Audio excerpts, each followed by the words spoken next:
Akkaataa akkaawuntii tiiktookii sirrii ta'e kan ulaagaa mara guuttate haala kamiin banachuu dandeenya kan jedhu gaaffii irra caalaan keessan gaafataa jirtanii tiiktookii kun yoo calliftanii gadi buuftanii itti fayyadamtan osoma akkaawuntii hin banin fayyadamuu dandeessu. Garuu booda yeroo tiiktookiin keessan fooloonsaa guddate akkasuma bilbila biraarratti dabarsuuf isin rakkisa. Yeroo baay'ees ni gubata ka seera qabeessa hin taane jechuudha ka ulaagaa hunda hin guuttanne. Kanaafuu tiiktookii ulaagaa mara guuttate kara seera qabeessa ta'een banachuudhaaf egaa warri aappii isaa hin qabne pileey istooriidhuma kanarra seentanii tiiktook jechuudhaan tiiktookii aappii isaa kana gadi buufattu. Isteeppii xiqqoo keessatti haala kamiin akka tiiktookii ulaagaa mara guuttate banachuu akka dandeenyu waliin ilaalla. Ka haala taatan maatii ta'uu hin dagatinaa akkasuma laayikii sheerii hiriyoota keessaniif gochuudhaan na waliin turaa isiniin jecha aappii tiiktookii kanarra tuqachuudhaan gara tiiktookii seennee haala kamiin akka banannu waliin ilaallaa jechuudha. Yeroo jalqaba tiiktookii kana gadi buufannee irra seennu gan haala kanaan nuuf baasa. Inni jalqaba by tapping agree and continue nuun jedha. Seera isaa simachuu qabnaa jechuudha. I agree and continue ka jedhu kun jala isaa jira. Erga aappii tiiktookii irra seennee booda isa yeroo tuqne haala kanaan nuuf baasa. Tiiktookii irratti maal akka ilaaluu barbaannu yookaan immoo maal akka daawwachuu barbaannu entertainmentii jira, koomedii jira, muuzikii jira, ispoortii jira. Filadhu nuun jedha. Filachuus dhiisuu mirga qabna. Yoo barbaaddanis haga ta'e filachuu dandeessu jechuudha. Fakkeenyaaf koomedii, entertainmentii, muuzikii filadhee ispoortii waan adda addaa jira. Waan hin barbaade filachuudhaan neekistii tuqa. Yoo filachuu hin barbaanne garuu iskiippiisii jettu kana irra tuqachuun gara fuula duraa deemnaa jechuudha. Yoo filattanis rakkinan qabu erga filattanii booda neekistii tuquudhaan gara fuula ittaanutti darbinaa jechuudha. Yeroo nuti neekistii tuqnee gara fuula duraa deemnu starti waaching nuun jedha. Startii tuquu dandeenya yookaan gara gubbaatti ol hataa'uu dandeenya. Rakkina tokko hin qabu. Sanaan booda viidiyoo daawwadhu nuun jedha. Garuu akkaawuntiin keenya hin banamne. Asitti eeksii tuquu hin qabnu. Login to follow account nuun jedha asirratti. Kanaafuu laayikii koomentii gochuudhaaf dirqama akkaawuntiin banamuu qaba. Akkaawuntiin keenya loogiin godhamuu qaba. Sanarra laayikii namaa gochuu hin dandeenyu, koomentii namaa barreessuu hin dandeenyu jechuudha. Loogiin isiin jettu kun as jirti. Loogiin or sign uppiin kun isiirra tuqannee gara fuula duraa yeroo deemnu filannoon lama nuu kenna asirratti. Asirratti ammas namoonni baay'een dogoggorri isin hojjettan continue as user isa jedhu kana fayyadamuu hin qabnu. Namni baay'een maqaan tiiktookii keessanii yuuzariidha sababa kanaaf. Kanaafuu filannoo isa jalqabaa dhiifnee switch account isa jedhu isa gurraacha'ee jala jiru kanarra tuqanna. Isarra tuqachuun gara fuula duraa nu geessee sign up for TikTok nuun jedha jechuudha. Amma haaraa banachuuf deemnaa jechuudha. Asirratti filannoo adda addaatu nuuf jira. Filannoo inni jalqabaa use phone or email lakkoofsa bilbilaa yookaan emailiin banadhuudha. Inni lammaffaa feesbuukii wal qunnamsiisi nuun jedha. Inni lammaffaa feesbuukiin akka nuti wal qunnamsiisu nu ajaja. Inni sadaffaarra jiru immoo iimeelii bilbila keenyarra jiru akka nuti fayyadamnu nu ajaja. Garuu kabeen kwa sirrii ta'e banachuuf isa jalqabaa osoo filanne irra wayyaadha. Isa use phone or email. Yoo isa sadaffaas banattan fayyadamtan rakkina hin qabu. Kanaafuu isa jalqabarra jiru use phone or email isa jedhu kana fayyadamnaa jechuudha. Asirratti mata duree lama nuuf qaba.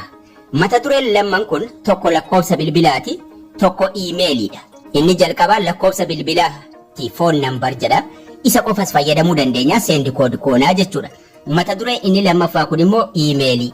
Tiiktookii haaraa banachuu fayyadamuuf yoo barbaanne iimeeliidhaan mata duree ilma gubbaa jijjiirree yoo barbaanne lakkoofsa bilbilaatiin lachuu tokkichuma rakkina tokko hin qabu jechuudha.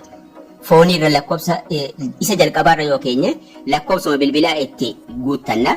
Isa lammaffaarra yoo keenye iimeelii itti barreeffannaa jechuudha. Iimeelii sirrii ta'e ka bilbila irraa qabnu ka itti fayyadamaa jiru. Kana jechuun mata duree lamman kana keessaa ka barbaaddan fayyadamuu dandeessu jechuudha.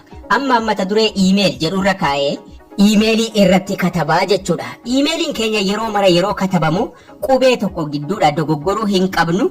Akkasuma yeroo barreessinu walitti aansinee erga iimeelicha barreessinee kaane yoo gmailii ta'e @gmail.com isii as jettu kana isiinuma tuqnee itti daballaa jechuudha. Yoo lakkoofsa bilbilaa ta'e garuu isin hin barbaachisu. Sanaan booda erga iimeelii barreessinee kaane neekistii tuquudhaan gara fuula ittaanuutti darbinaa jechuudha. Iimeelii sirrii ta'e ka qubee sirriin fayyadamne lakkoofsa bilbilaa yoo fayyadamtan rakkina hin qabu. Neekistii tuqnee gara fuula ittaanuutti darbinaa jechuudha. Asirratti dogoggora uumuu hin qabdan yeroo gara fuula duraa deemne keessattuu barzideetii guyyaa dhalootaa fa'aa yeroo guuttan.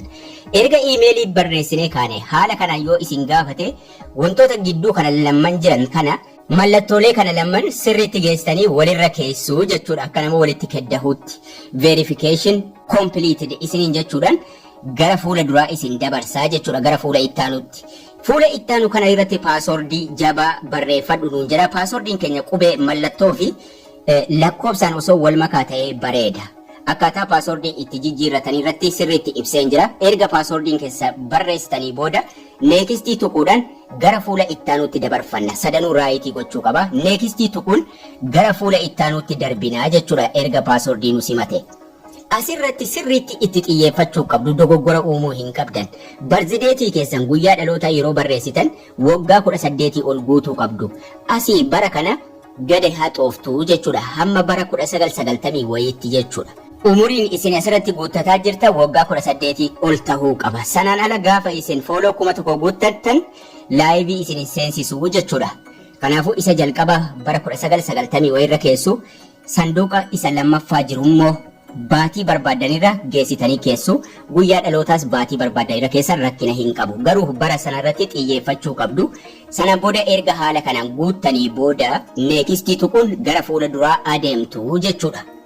Neekistii tuqnee gara fuula duraa adeemna. Isa kanarratti sirriitti xiyyeeffachuu qabdu. Bara 1990 wayii guuttanii neekistii tuquudhaan gara fuula duraa adeemna. Fuula ittaanurratti yeroo nu dabarsu maqaa barreeffadhu nuun jedha. Maqaa TikTokii keenya irratti katabannaa jechuudha. Fakkeenyaaf asirratti Abdul App 2 yookaan tokkos jedhu rakkinaan qabu Abdul App waan jedhu barreesseen konfirmii tuquudhaan gara fuula duraa adeema.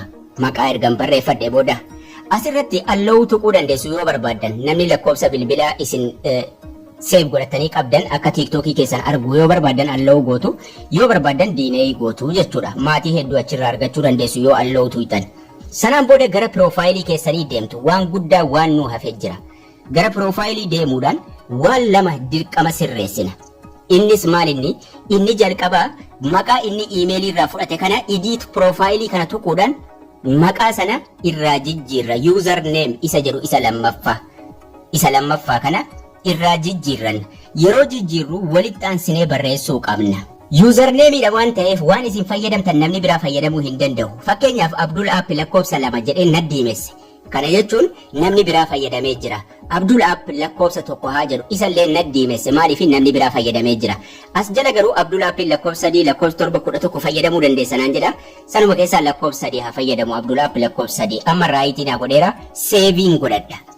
Erga seevii goonee kaane set username tuqnaa ammallee wanni guddaan nu hafe inni guddaan nuti sirreessuu qabnu iimeelii sana verify gochuu qabna. Iimeelii ittiin bananne sana dirqama jechuudha. Kanaafuu piroofaayilii irra kaa'uu dandeenya. Piroofaayilii yeroo barbaanne sarara sadan gubbaa jiru tuquudhaan setting and privacy keessa seenna. Amma setting and privacy ka jedhu ni jira. San keessa eega gallee booda kanuma jalqabaarra tuqanna. Akkaawunti ka jedhu isa jalqabaarra tuqachuun gara fuula duraa deemna.